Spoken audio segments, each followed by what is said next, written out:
예, 그럼 지금부터 스프링의 자바 컴퓨리케이션이라는 주제를 가지고 일단 발표를 시작을 하겠습니다. 먼저 발표를 진행을 하기 전에 제가 조금 궁금한 게 있어요. 이 세션에서 어떤 게 듣고 싶은지가 사실 제가 좀 궁금해요. 혹시 이 세션을 온 목적을 한번 말씀을 해주실 분이 있으신가요? 좀 용감하게. 그냥 자바 컴퓨레이션이 어떻게 사용하는지 궁금하다. 그냥 손 한 번만 들어봐 주세요. 네. 그러면은 자바 컴퓨레이션은 이미 써봤는데 남이 어떻게 쓰는지 궁금해서 와봤다 라고 하시는 분 한번 손 들어봐 주세요. 거의 없으시군요. 한 두세 사람 정도. 그러면 대부분이 여기는 자바 컴퓨레이션을 한 번도 대부분이 써보지 않았다라고 생각을 하면 제가 될까요? 네. 네, 알겠습니다. 그러면 이제 본격적으로 그러면 한번 시작을 해보겠습니다. 저는 박용건이라고 하고요. 현재 SK 플래닛에서 근무를 하고 있습니다. 한국 스프링 사용자 모임과 본사 이제 라스칼라 코딩단이라는 커뮤니티 활동도 같이 겸하고 있고요.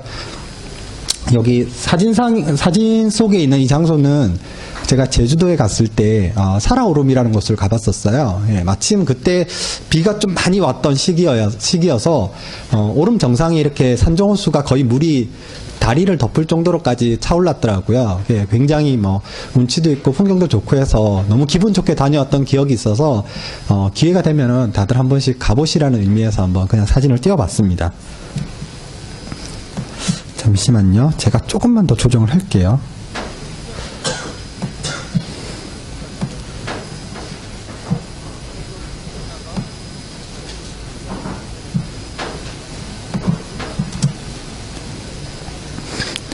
예, 제가 이번 시간에는 크게 한 3가지 정도의 주제를 다룰 건데요. 첫 번째는 이제 자바 스프링의 빈 설정 방식이 어떻게 변화해 왔는지에 대해서 한번 살펴보고요.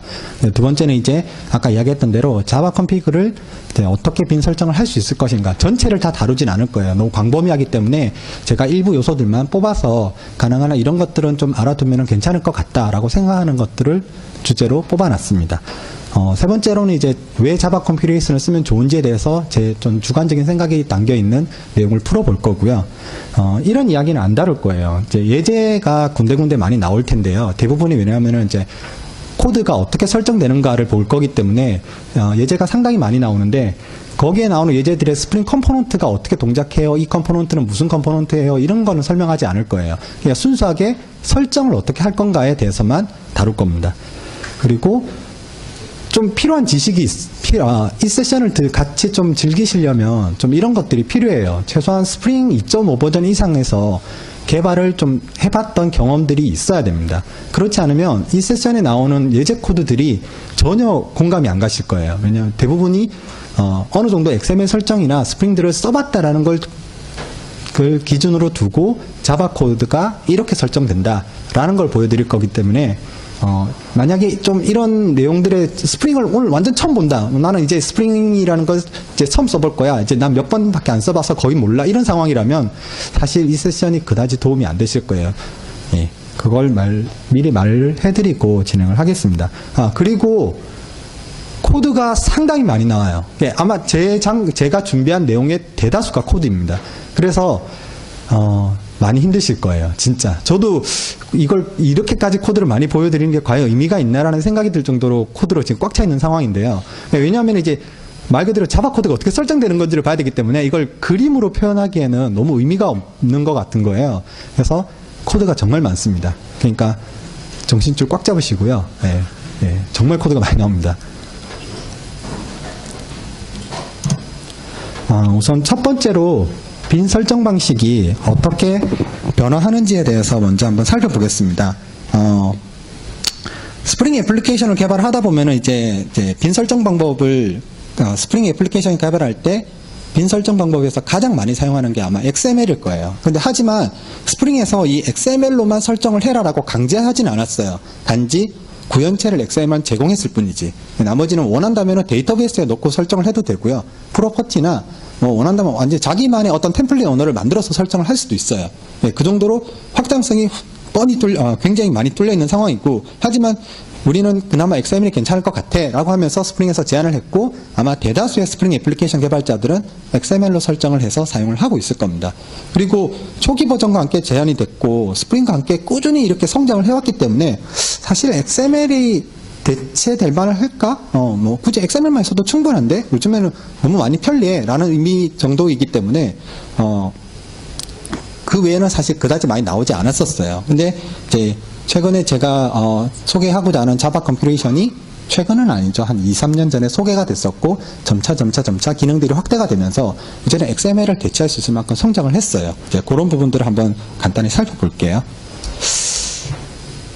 스프링 1.0 버전에서는 XML에서 빈 태그만 가지고 모든 설정을 다 해야 했어요. 보시는 뭐 코드를 읽지 마세요. 이거는 읽으실 필요는 없고요.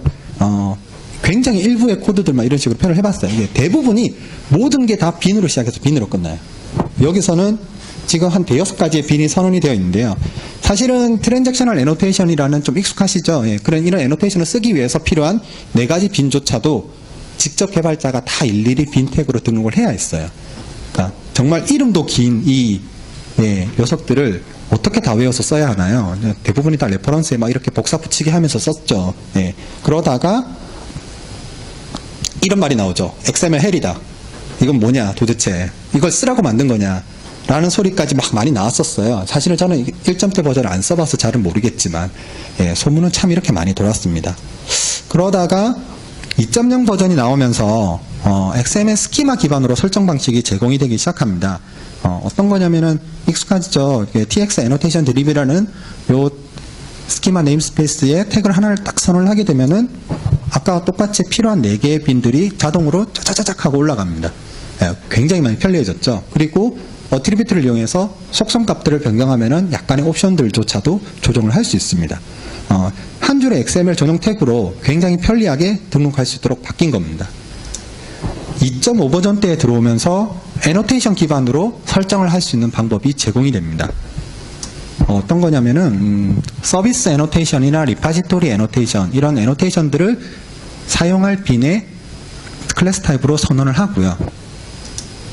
컨텍스트 컴포넌트 스캔이라는 태그 한 줄로 특정 패키지를 딱 지정해 주면은 서비스나 리파지토리 즉 이제 컴포넌트 메타 애노테이션 이하에 있는 모든 빈들을 찾아서 스프링 빈 컨테이너에다가 자동으로 등록을 해줍니다.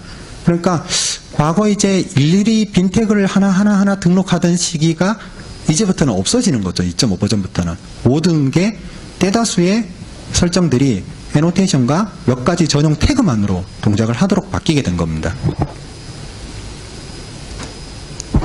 3.0 버전에 처음으로 자바 코드 기반으로 스프링 빈 설정을 할 수 있는 기능들이 제공이 됩니다.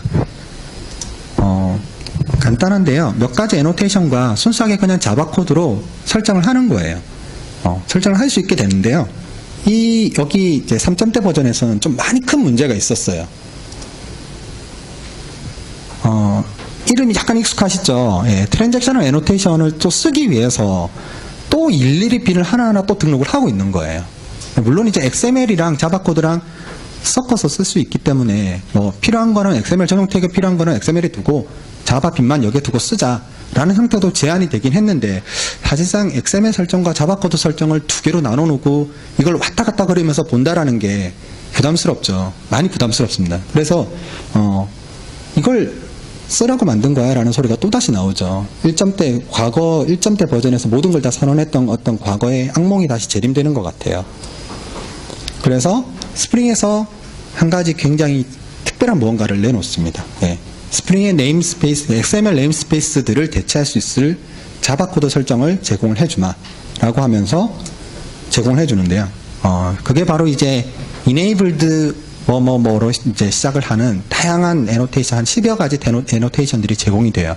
그래서 enabled transaction management라는 애노테이션 하나만 딱 선언을 하게 되면은 마찬가지로 4개의 트랜잭션 관련 빈들이 쫙 선언이 됩니다. 그리고 XML 전용 태그 때처럼 속성 몇 가지를 바꾸면 막 전략도 막 바꿀 수 있게 돼요. 굉장히 편리한 설정 방법이 XML과 동일하게 제공이 됐고요.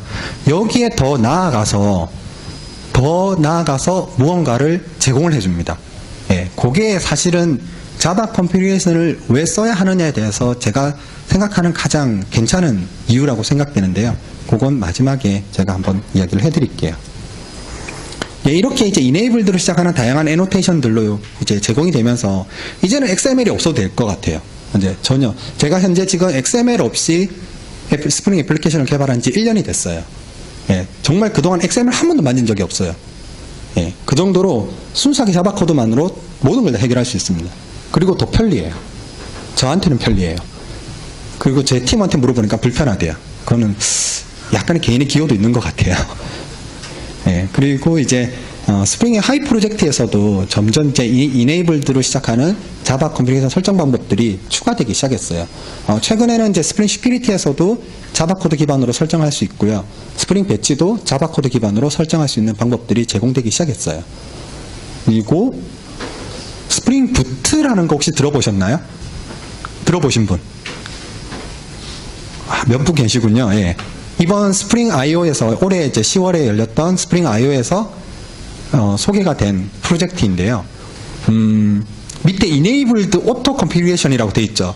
예, 저거 하나면 모든 설정이 다 됩니다. 예, 더 이상 뭔가 할 게 없어요. 모든 건 다 설정 관리에 의해서 다 됩니다. MVC 할 필요 없어요. 그냥 자르만 넣어놓으면 돼요. 다 돼요. 예, 모든 건 다 관리에 의해서 다 해놨습니다. 거의 Enabled 시리즈의 끝판왕이라고 보시면 돼요. 물론 아직은 0.5라서 생각만큼 잘 되지는 않더라고요. 예, 하지만 생각 외로 정말 매력적으로 잘 만들어놨어요. 한번 오늘 이번 트랙의 가장 마지막 세션에 붙으니까 궁금하시면 한번 들어가 보세요. 자, 일단 그럼 빈 설정 방식이 어떻게 변화했는지에서는 잠깐 살펴봤으니까 벌써 10분이 지났군요. 큰일이다. 네, 자바 컨피그를 어떻게 하는지에 대한 기본을 먼저 좀 다뤄볼게요. 아까 잠깐 언급됐었던 컨피그레이션과 빈이라는 애노테이션이 있어요. 이 두 가지는 기본 중에 기본이에요.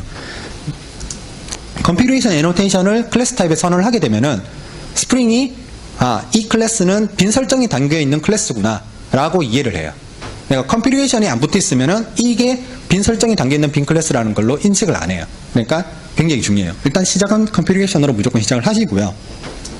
두 번째로 빈이라는 애노테이션을 이용해서 내가 필요한 선언해야 할 빈들을 그냥 등록을 하시면 됩니다. 메소드 형태로. 예. 그리고 저 메소드가 리턴하는 객체는 스프링의 빈 컨테이너로 등록이 됩니다. 이 컨피그레이션이라는 애노테이션은 약간 특별해요. 예, 스프링이 이 컨피그레이션에 붙어 있는 빈도, 클래스도 스프링의 빈 컨테이너에 등록을 해서 사용을 할 수 있어요. 등록을 해서 사용을 합니다. 그래서 이 컨피그레이션 애노테이션을 붙여놓고 밑에 빈도 선언을 하지만은 오토하이어드나 밸류 같은 애노테이션 설정도 적용이 돼요. 네. 설정 정보이지만 동시에 스프링의 빈이기도 해요. 그래서 좀 뭔가 복잡한 설정들을 다이나믹하게 막 만들어내서 뭔가를 할 수 있어요.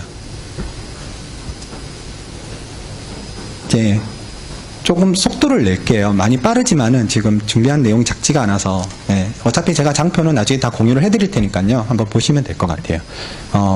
빈 메소드를 이용해서, 빈 애노테이션을 이용해서 의존 관계를 주입을 하는 방법을 볼 텐데요. 의존 관계 이제 XML 시절에는 뭐 ref, value 이런 이제 value 그 태그들을 속성들을 이용해서 막 설정을 하죠. 동일하게 그냥 필요한 값들을 빈에다가 만들어서 주입을 해주면 되는데요. 크게 한 3가지 방법이 있어요. 우선 어디에다가 뭘 주입할 건지를 먼저 좀 볼게요. 펫타입 포매터라는 녀석이 있고요. 펫타입 포매터는 클래닉 서비스라는 걸로 생성자로 받아야 돼요. 그래야지 뭔가 동작을 할 거래요. 그래서 이제 밑에다가 빈 애노테이션을 이용해서 펫타입 포매터를 등록을 하려고 하는데, 그러면 저 new 펫타입 포매터에다가 이제 클래닉 서비스를 넣어줘야 되잖아요. 그럼 이걸 어떻게 넣냐면은 어떻게 넣냐를 하기 전에 클래닉 서비스가 어디 있는지를 먼저 봐야죠. 예, 클래닉 서비스는 우선 같은 설정 클래스 내에 있는 거를 전제를 깔고 시작을 하겠습니다. 물론 없어도 상관없어요. 맨 마지막 방법이 있기 때문에. 예. 첫 번째 방법은 메소드를 그냥 콜하면 됩니다. 예. 그냥 위에 있는 클래닉 서비스의 메소드를 위쪽에서 콜을 해주면 돼요. 그러면 당연히 메소드가 콜이 됐으니까, 호출이 됐으니까 객체가 생성돼서 들어오겠죠. 예. 그러면 의존 관계가 주입이 된 겁니다. 두 번째는 파라미터로 필요한 빈들을 주입을 받을 수가 있어요.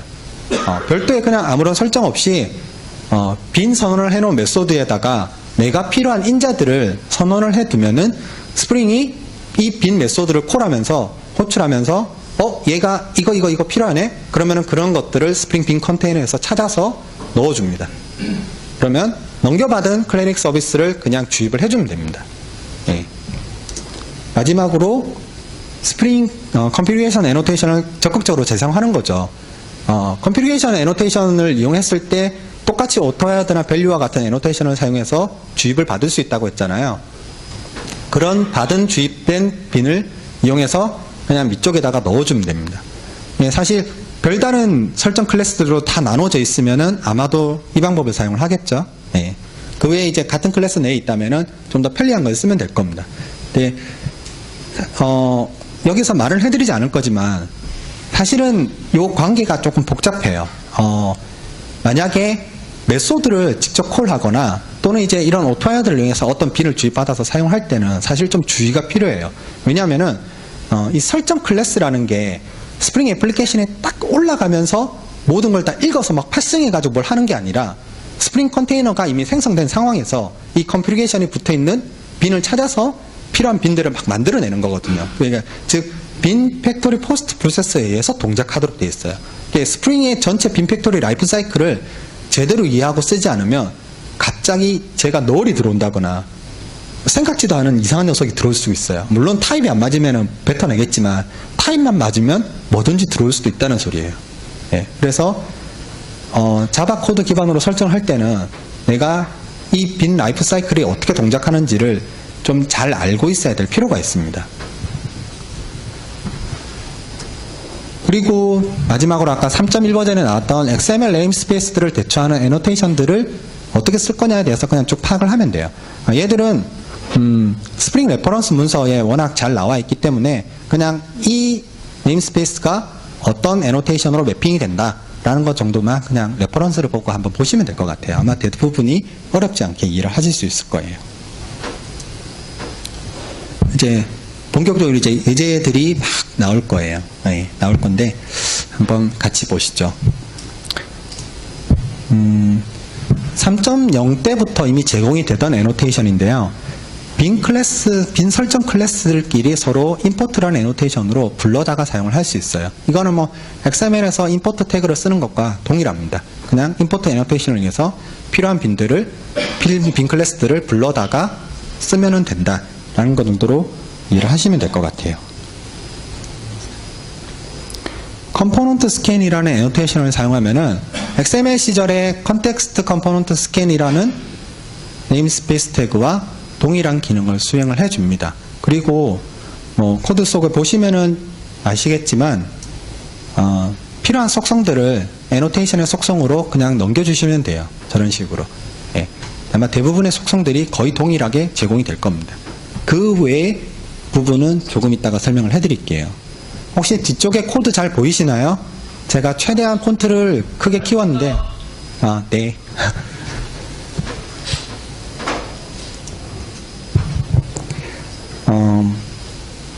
이제 조금 복잡한 설정을 한번 해볼게요. 사실 그 이전 몇 가지 설정들은 사실 그렇게 복잡하지 않아요. 왜냐하면 단지 몇 개의 빈들을 등록을 해서 사용을 하는 거기 때문에 그렇게 복잡하지 않은데 저희가 아마도 가장 많이 사용할 거라고 추측이 되는 스프링 MVC는 정말 많은 빈들이 서로 유기적으로 움직이면서 동작을 하죠. 네, 그런 것들이 이제 뭐 일단은 enabled web MVC라는 거 쓰면은 MVC annotation driven이라는 태그와 똑같은 유사한 기능을 수행을 한다라는 걸 보시면 되고요. 이 enable web MVC라는 녀석이 선언이 딱 됐을 때 스프링이 이 녀석을 어떻게 해석을 하냐면은 사실은 거의 이제 스프링 MVC가 동작하기 위한 모든 빈들을 이 애노테이션을 통해서 등록을 한다라고 보시면 돼요. 핸들러 매핑, 아답터, 컨텐츠 네고시에이션 매니저, HTTP 메시지 컨버터들, 그리고 핸들러 익셉션 리졸버들, 필요한 컨버터나 포매터, 그 외 기타 등등등등, 뭐 로컬 리졸버나 무슨 리졸버 시리즈 등등 굉장히 많죠. 예. 스프링 MVC가 동작할 때 필요한 대충 한 10여 가지 이상의 빈들이 저 enabled web MVC라는 애노테이션 하나로 싹 등록이 됩니다. 등록이 되는데 만약에 이제 이 enabled web MVC의 전략을 좀 바꾸고 싶어요. 예, 전략을 좀 뭔가 내가 원하는 형태로 전략을 좀 바꾸고 싶어요. 예, XML 기반에서는 이제 MVC 네임스페이스 태그들을 이용해서 군데군데 막 끼워 넣으면 되죠. 예, 마찬가지로 유사한 방식이 제공이 됩니다. 그 전에 잠깐 이야기를 하자면, 컴포넌트 스캔 때는 속성에다가 뭘 이렇게 값을 집어넣어서 전략을 좀 바꾸고 막 그랬잖아요. 근데 enabled web MVC는 사실 그런 식으로 쓸 수가 없어요. 왜냐하면은 단순히 딱 생각을 해봐도 컴포넌트 스캔에 들어갔던 그 속성 값은 그냥 스트링이에요. 어떤 패키지를 검색해야 된다. 그냥 스트링이에요. 값이에요. 단순한 값일 뿐이에요. 근데 enabled web MVC 같은 경우에는 다 객체예요. 그것도 하나의 객체가 아니라 N개의 객체들이 설정이 되는 거예요. 그래서 단순히 그냥 속성으로 이걸 어떻게 해야 돼 라는 방식으로는 하기가 힘들어요. 물론 불가능하진 않아요. 할 수는 있어요. 스프링에서 그렇게 안 했을 뿐이에요. 그거는 너무 삽질이라고 생각을 했나 봐요. 그래서 조금 더 멋진 방법으로 제공을 해줍니다. 우선은 이 전략을 바꾸려면은 웹 MVC 컨피규어라는 인터페이스를 사용을 하면 된다는 걸로 시작을 할게요. 이 인터페이스를 구현하면 돼요. 그냥 구현해서 필요한 것들을 막 설정을 막 조금씩 바꿔주면 돼요. 어떤 걸 먼저 바꿔볼까요? 이 안에는 굉장히 많은 설정 변경할 수 있는 것들이 들어있는데요. 컨텐츠 네고시에이션 매니저랑 HTTP 메시지 컨버터 전략을 한번 바꿔볼게요. 이거는 스프링 MVC를 가지고 REST API를 개발할 때 아마 대부분이 손을 대실 거예요. JSON 방식으로 뭘 어떻게 매핑을 한다. XML이 들어오면은 이렇게 매핑을 해준다. 메시지는 이렇게 바꿔주고 쟤는 이렇게 바꿔준다. 대부분의 이런 것들의 설정이 네고시에이션 매니저와 HTTP 메시지 컨버터 이 두 가지 컴포넌트가 저렇게 처리를 하죠. 전 첫 번째 방법은 첫 번째로 컨텐츠 네고시에이션 매니저의 전략을 한번 바꿔볼게요. 쉬워요. 그냥 인터페이스를 일단은 구현을 할 거기 때문에 이 인터페이스 속에서 컨텐츠 네고시에이션 매니저 전략을 바꿀 수 있는 메소드를 그냥 구현을 해주면 됩니다. 컨피규어러 컨텐츠 네고시에이션 굉장히 메소드가 명이 직관적이죠. 예. 대부분이 다 저런 식으로 컨피규어러 뭐 이런 식으로 이제 추가가 될 겁니다. 여기서는 인자로 컨텐츠 네고시에이션 컨피규어러라는 녀석이 넘어오는데요. 저 컨피규어러 넘어온 인자에다가 필요한 값들을 이렇게 대입을 해주시면 돼요. 보시는 것처럼 미디어 타입으로 JSON이 이렇게 매핑됐고 XML 이렇게 매핑될 거고 XML 파일은 따로 안 보여드릴게요. 보여드리면 더 헷갈리실 것 같아서 컨텐츠 네고시에이션 매니저가 만들어지는 방식을 잠깐 떠올려 보시면은 굉장히 손쉽게 설정되는 거라고 보실 수 있을 거예요. 아마 근데 XML로 설정을 안 해보셨다면 사실 조금 공감 가기 어려운 주제일 수도 있는데요. 근데 보여드릴 코드가 작지가 않아서 나중에 혹시 잘 공감이 안 가시면은 나중에 이 컨텐츠 네고시에이션 매니저가 어떻게 설정되는지를 한번 찾아보시면은 두 개를 좀 비교를 해보시면 될 것 같아요. 그 다음에 메시지 컨버터의 전략을 한번 바꿔볼게요. 동일합니다. 컨피규어러 메시지 컨버터즈라는 메소드를 구현을 해주면서 필요한 컨버터들을 이렇게 추가를 해주면 돼요. 그러면은 이 전략들이 변경이 돼서 적용이 됩니다. 이 외에도 웹 MVC 컨피규어러라는 그 설정자 인터페이스를 이용을 하면은 MVC 그 네임스페이스가 제공하는 이런 설정들을 다 대체를 할 수 있어요. 네. 마찬가지로 다 내부에 메소드가 존재를 하고 있기 때문에 그런 메소드를 그냥 구현을 해주면 됩니다. 그냥 넘어가기에는 뭐하니 한 두 가지 정도만 더 한번 볼게요. 리소스를 연결하는 태그랑 디폴트 서블릿 핸들러를 연결하는 태그, 이 두 가지 태그를 어떻게 바꾸는지를 한번 같이 보겠습니다. 많이 빠르죠? 안 빠른가 보군요. 더 빠르게 할까요? 아니에요. 제가 힘드네요. 예. MVC 리소시즈라는 태그를 이용해서 URL이 어떻게 매핑이 되는데 얘가 들어오면은 어느 위치로 보내서 리소스를 연결을 해줘 라는 거, 이런 설정 많이 쓰시죠. MVC XML 기반에서는 이렇게 설정을 하던 걸 자바 코드에서는 이렇게 설정을 해주시면 됩니다. 예.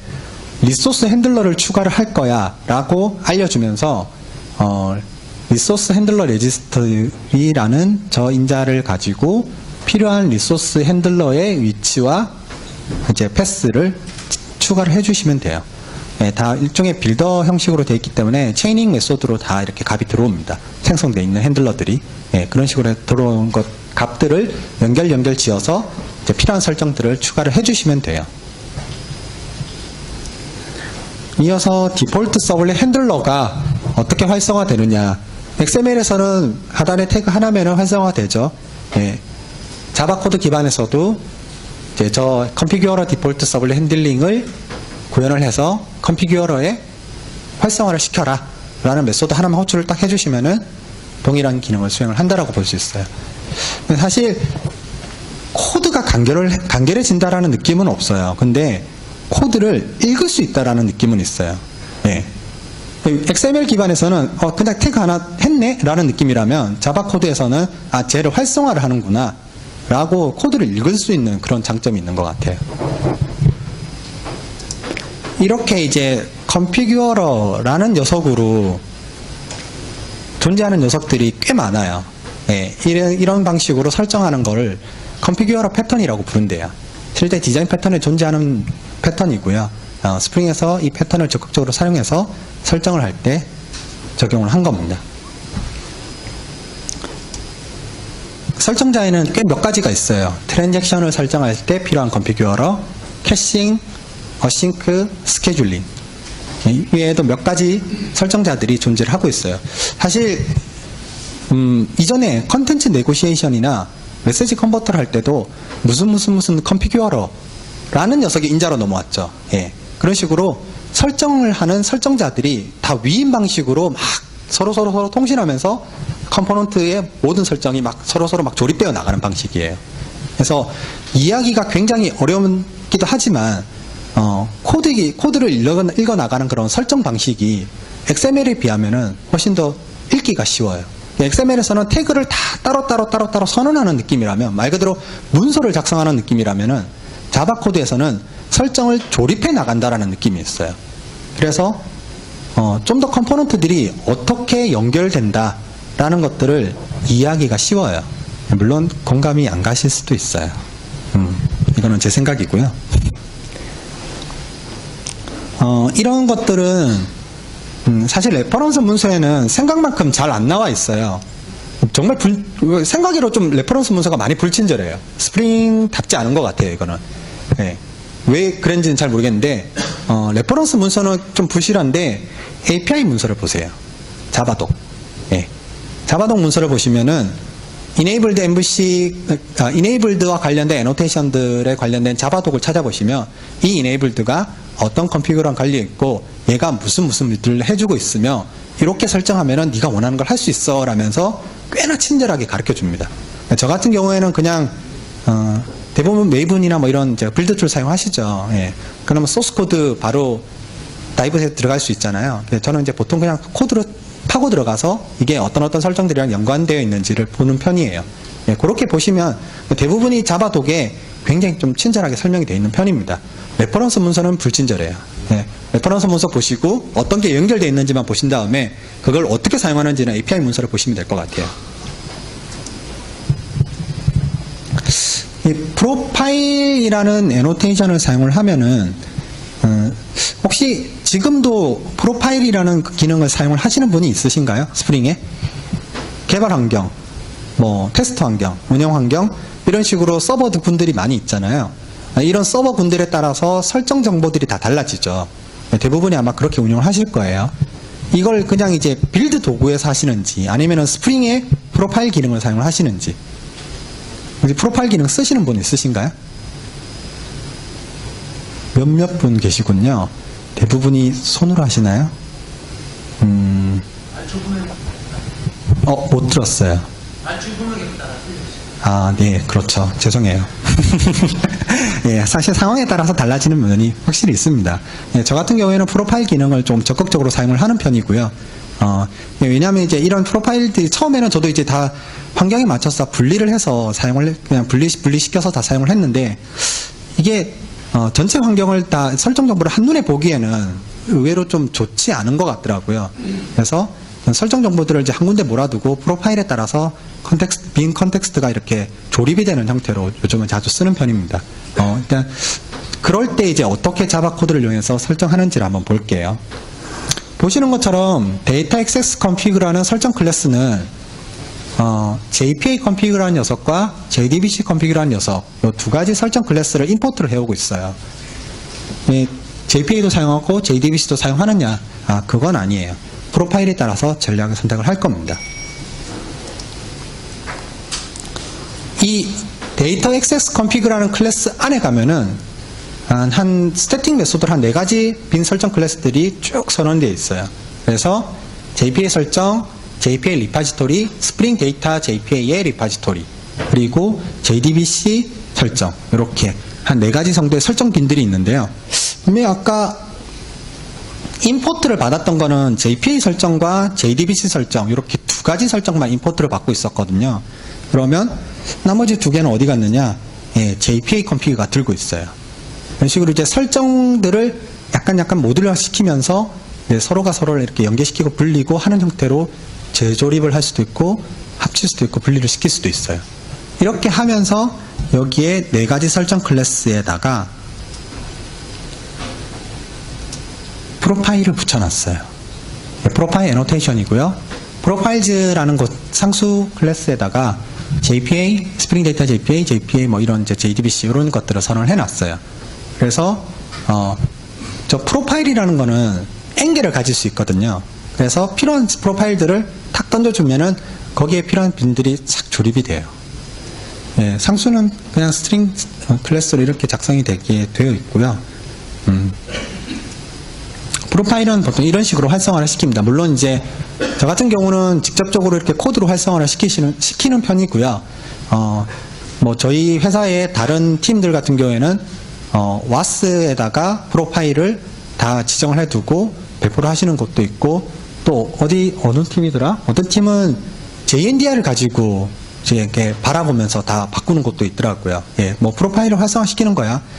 그거는 이제 그 아키텍처 팀의 선택이니까, 저 같은 경우는 이제 이런 식으로 활성화를 시키고, 어쨌든 스프링 3.1부터 제공되는 environment라는 스프링 환경 변수 클래스에다가 저 프로파일을 활성화를 시켜주면은, 지금 JPA라는 프로파일을 넣었죠. 그렇기 때문에 JPA 프로파일이 선언되어 있는 설정 클래스들이 선택돼서 스프링 빈 컨테이너로 올라갈 겁니다. 그래서 지금은 이제 JPA 기반으로 아마 동작을 하겠죠. 제가 일단 코드를 준비한 부분은 이제 여기까지인데요. 앞으로 이제 이 뒤쪽에 있는 부분은 보면서 이야기를 해드릴게요. 혹시 스프링 팩클리닉이라는 예제 아시나요? 아마 버려진 예제 같지만 사실상 스프링 쪽에서 굉장히 많은 유지보수를 하고 있어요. 그리고 이 스프링 팩클린이라는 예제가 스프링 3.2.4 버전으로 만들어져 있어요. 최신 버전이에요. 스프링에서 나름 공을 들여서 잘 만들어 놓은 예제예요. 그래서 이 녀석을 공부를 하면은 생각보다 꽤 많은 스프링의 기능들을 이렇게 공부를 해볼 수가 있는데요. 뭐 어쨌든 이 스프링 팩클린이라는 예제가 여러 가지 기능들을 잘 구현을 해놨고요. 생각보다 설정이 조금 많고 복잡해요. 그래서 물론 이제 XML로 돼 있었죠. 그래서 제가 이 녀석을 자바 컨피그 기반으로 변경을 해놨어요. 그래서 이 녀석을 한번 예제를 보시면 XML 설정들이 이렇게 바뀌는구나 라는 거를 감을 잡을 때 조금 도움이 되실 수 있을 것 같아서 바꿔놔 봤어요. 근데 바꾸면서 제가 조금 더 복잡하게 꼬아놓은 부분들만 언급을 해드릴게요. 실제 예제는 GitHub에다가 공개를 해놨고요. 제가 장표에다가 주소를 안 적어놨군요. 가만 생각하니. 그 주소는 별도 메일링이나 저희 KSUG의 페이스북과 같은 걸 통해서 제가 공유를 해드릴게요. 그래서 이제 서로 기시니까 왔다 갔다 거리시면서 이제 과거 버전과 현재 버전을, 그러니까 XML 버전과 자바 컨피그의 버전을 이렇게 비교를 해보시면서 보시면은 훨씬 좀 도움이 될 수 있는 어떤 코드들을 좀 발견할 수 있을 것 같아요. 잠깐 아까 나왔던 사이트예요. 지금 제가 서버에 배포를 해놓은 상황이고요. springcamp-paclinic.cfs.io 라는 곳에다가 배포를 해놨어요. CF는 클라우드 파운더리이고요. 외부 스프링에서 제거하는 파스에다가 제가 배포를 해놨어요. 왜 여기다 배포를 해놨냐면은 제가 로컬 환경과 클라우드 파운더리 환경 두 가지 환경에서 구동이 될 수 있는 어떤 프로파일 기능을 적용을 해놨기 때문이에요. 백클리닉이 어떻게 생겼는지 구조만 설명을 해드릴게요. 이제 나중에 차후에 예제 코드를 보실 때 좀 더 손쉬우시라고요. 프리젠테이션 레이어는 웹과 API 두 가지로 나눠져 있어요. 실제 디스패처 서블릿이 두 개가 등록이 돼서 동작을 해요. 그래서 웹에서는 애노테이션 기반의 MVC와 JSP를 사용을 하고요. API에서는 아까 메시지 컨버터 컨피그레이션 컨텐츠 네고시에이션 매니저를 이용해서 막 XML과 아톰 이런 것들을 등록을 했었죠. 예, 그런 방식으로 JSON, XML, RSS 요 세 가지 방식으로 응답을 해주는 게 돼 있습니다. 비즈니스 레이어에는 서비스와 툴스라는 크게 두 가지 설정이 있고요. 트랜잭셔널 애노테이션이나 캐싱, 엠빈, 모니터링에 관련된 설정이에요. 이런 녀석들이 AOP를 통해서 동작하고 있어요. 네. 그리고 데이터 액세스 쪽은 세 가지 프로파일이 존재해요. JPA 방식으로도 하고요. 스프링 데이터 JPA도 쓰고요. JDBC를 이용해서 순수하게 템플릿으로 쿼리를 하는 부분도 있습니다. 이 세 가지 프로파일 중 하나를 활성화 프로파일로 딱 던지면은 그 프로파일 형태로 빈이 구성이 돼서 동작을 해요. 그리고 마지막으로 제가 이제 로컬 환경과 클라우드 파운더리 환경 두 가지로 나눠놨다고 했잖아요. 네, 보시는 것처럼 디벨로먼트와 클라우드 이 두 가지 프로파일이 더 있어요. 그래서 디벨로먼트계가 로컬 환경에서는 하이퍼 SQL, H2 데이터베이스가 아니죠. 예, HSQL이죠. 예. 메모리 DB 방식으로 동작을 하고요. 실제 클라우드에서는 MySQL을 쓰고 있어요. 그래서 JPA 프로바이더를 쓰기 때문에 손쉽게 쿼리를 변경하면서 적용을 할 수 있죠. 백클리닉의 XML 메타 구조가 이렇게 생겼어요. 아까 크게 웹과 API가 있고 그 다음에 이제 비즈니스 레이어와 데이터 액세스, 데이터 소스들이 있었잖아요. 그래서 루트 웹 애플리케이션 컨텍스트가 하단에 있고요. 그 위에 웹 두 개의 컨텍스트가 위치를 하고 있어요.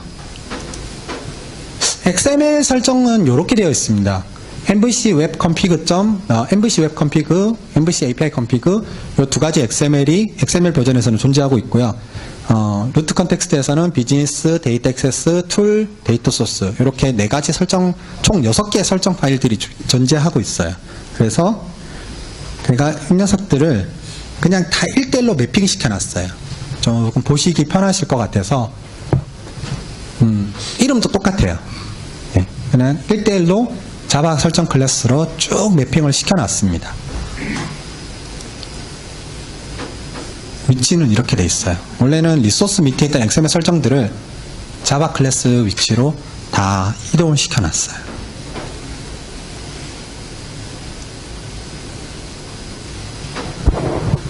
백클리닉의 XML 구조는 아까 설명을 했죠. 죄송해요. 장표가 뭔가 꼬였나 봅니다. 네, 자바로 바꾸고 나면은 이렇게 바뀌어요. 뭐 XML이 있던 곳에 그냥 자바 설정 코드가 들어가 있다 라는 정도로만 이해를 하시면 되고요. 그리고 한 가지 더 설정을 해둔 게 있는데 원래 백클리닉은 스프링 2.5 버전에서 동작하는 코드예요. 네. 동작하는 코드라고 보기엔 참 힘들죠. 그냥 스프링 2.5로 설정을 해놨을 뿐이죠. 네. 제가 그걸 스프링 2.5란다. 서블릿 2.5. 네. 서블릿 2.5에서 동작을 하는데요. 제가 이 녀석을 서블릿 3.0을 사용하도록 업그레이드를 시켜놨어요. 그리고 서블릿 3.0부터는 웹 XML을 사용하지 않아도 서블릿 컨테이너를 설정할 수 있는 기능이 있다라는 거는 들어보신 적 있으시죠? 혹시 적극적으로 쓰시는 분 계신가요? 없으시군요. 예. 이제 저희 팀 프로젝트 같은 경우에는 웹 XML이 없어요. 그래서 다 순수하게 자바 코드로만 모든 게 다 설정되어 있습니다. 예. 왜 XML을 제가 계속 이런 식으로 막 없애냐면은 설정 정보가 XML에 있고 소스 코드가 자바 코드에 있다 보면은 이 두 컨텍스트를 왔다 갔다 거리게 되거든요. 사실 이게 그게 뭐지? 별거냐라고 하는데, 생각으로 개발자가 생각하는 스위칭 전환 비용이 커요. 예, XML 파일을 열을 때는 이 XML을 어떻게 읽어야 하지라고 이제 스위칭이 되고요. 이걸 자바 코드로 바꿨을 때는 또 자바 코드를 어떻게 읽어야 하지라는 식으로 이제 생각이 살짝 바뀌는 게 있어요. 그 비용이라고 하기엔 좀 그렇죠. 근데 저 같은 경우에는 이걸 이렇게 생각했다 저렇게 생각했다 하는 게 좀 비효율적인 것 같아요. 그래서 설정 정보를 자바 코드로 옮겨왔으니 모든 설정을 그냥 자바 코드로 설정을 하자. 그리고 코드를 읽는 게 XML 같은 경우에는 스트럭처 그냥 문서잖아요. 네, 그에 비해서 아까도 말했듯이 자바 코드는 이렇게 설정 정보가 조립되는 거야 라는 의미이기 때문에 그런 의미에서 저 같은 경우에는 대부분을 다 자바 코드로 옮기고 있어요. 근데 저희 팀장님은 나쁘지는 않다라고 하세요. 그런 과정들이. 저희 팀장님 이야기를 뜬금없이 할 필요가 없죠. 예. 저희 팀원들이 몇 사람들의 의견은 나쁘지 않다라고 생각을 하고 있어요. 근데 단점은 자바 코드가 생각외로 장황하다? 예. 사실은 코드가 줄지는 않아요. 예. XML 설정을 하던 게 자바 코드로 바꾼다고 코드가 획기적으로 줄어서 와 하진 않아요. 근데 읽을 수 있다라는 거, 그거 하나가 정말 큰 장점일 것 같아요. 아무튼 서블릿 설정도 이렇게 쪼개놨어요. 순서를 가지고 있고요. 루트 컨텍스트가 첫 번째로 불리고 그 다음에 API 컨텍스트, 웹 컨텍스트 이렇게 세 가지가 순차적으로 올라오면서 서블릿의 설정을 갖다가 채워주게 됩니다. 그리고 웹 XML은 삭제가 됐어요. 예. 예. 혹시 웹 XML이 없어서 시작을 못 하시는 분이 있을까봐 이건 넣어놨어요. 예, 가끔 이제 웹 XML 어디 갔어? 이게 설정 정보가 어디? 사실은 스프링 애플리케이션, 웹 애플리케이션 예제를 받으면 대부분이 일단은 디스패처 서블릿이 어떻게 설정되어 있는지부터 보잖아요. 그래야지 이게 어떻게 애플리케이션이 시작되는지를 알아야 예제를 분석해 나갈 수 있으니까. 예. 그래서 XML은 사라졌고요. 루트 컨텍스트가 제일 먼저 시작됩니다. 요거부터 찾아서 한번 보시면 될 것 같아요. 왜 자바 컨피그를 사용을 하느냐? 한번 제가 중간중간에 계속 몇 번 말을 해드렸어요. 그냥 이번에는 정리를 하는 의미에서 일단 자바 코드이기 때문에 타입 세이프예요. 컴파일 타임에 설정이 잘못됐으면 다 알 수 있어요. 예. 하지만 물론 XML도 안 되지는 않아요. 그죠? 예. XML도 도구가 너무 좋아서 다 잡아줘요. 예. 사실 근데 이건 장점이라고 하기에는 좀 그렇지만은 그래도 랭귀지이기 때문에 컴파일 타임에 뭔가 이득을 얻을 수 있는 장점은 확실히 가지고 있습니다. 두 번째로 IDE의 도움을 받으면 리팩토링을 마음껏 할 수 있어요. 예, 메소드명을 바꾼다거나 아이디를 바꾼다거나 이런 것들이 좀 더 손쉽고 편리하게 리팩토링을 가할 수 있어요. 그리고 제가 가장 좋아하는 거예요. 정말 빈 설정을 다루기가 쉬워요. XML에서는 다양한 어떤 태그들의 속성도 알아야 되고요. 이것들을 다 이거 조립할 줄 알아야만 설정을 할 수 있어요. 근데 사실 저희 API 같은 거, 메시지 컨버터 같은 거 설정할 때 한 줄로 안 끝나거든요. 정말 한 XML 페이지로 한 2페이지 되는 정도의 분량을 갖다가 막 작성을 해야만 이게 빈 4-5개 등록이 되고 막 그래요. 예, XML은 구조화된 문서기 때문에 장황해요. 이게 막 바로 들어와요. 근데 이제 그런 설정들이 자바 코드로 하게 되면은 좀 다루기가 쉬워요. 그리고 설정을 모듈화 할 수 있다는 장점도 정말 강점이에요.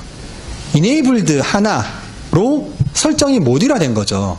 예. 이 enabled라는 게 스프링에서만 제공하냐? 그렇지 않아요. 예, 스프링은 항상 열려있죠. 항상 뭐든지 다 열려있죠. 그게 문제지만 예, 너무 열어놨어. 예, 힘들어요. 근데 하지만 덕분에 자사 프레임워크를 건드리시는 분들은 유리해요. 이 부분을 이용하면은 enabled 회사 이름 딱 이런 식으로 회사 이름을 하진 않겠지만 어쨌든 예. enabled라는 녀석을 확장할 수 있는 구조로 만들어 놓으면은 회사에서 사용하는 어떤 특정 아키텍처, 이게 우리의 표준 아키텍처입니다 라고 설정을 했으면 그걸 enabled 뭐뭐로 모든 걸 다 모듈화 시켜 놓을 수 있어요. 그리고 컨피규어 패턴을 적용하면은 요소 전략을 바꿔칠수록 또 만들어지겠죠. 주겠죠. 예. 그런 식으로 설정을 모듈화를 할 수 있어요.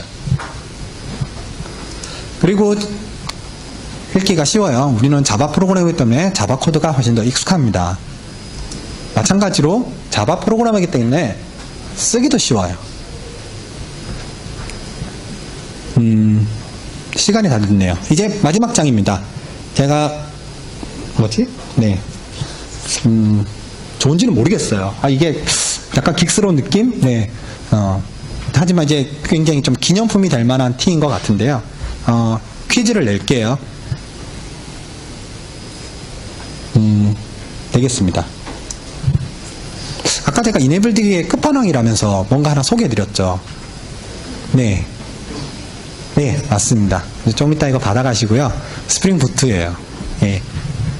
이번 트랙 마지막 세션이니까 궁금하시면 한번 가서 보세요. 정말 뭐지 저게? 하는 느낌이 들 정도로 희한한 짓을 해요, 걔가. 예.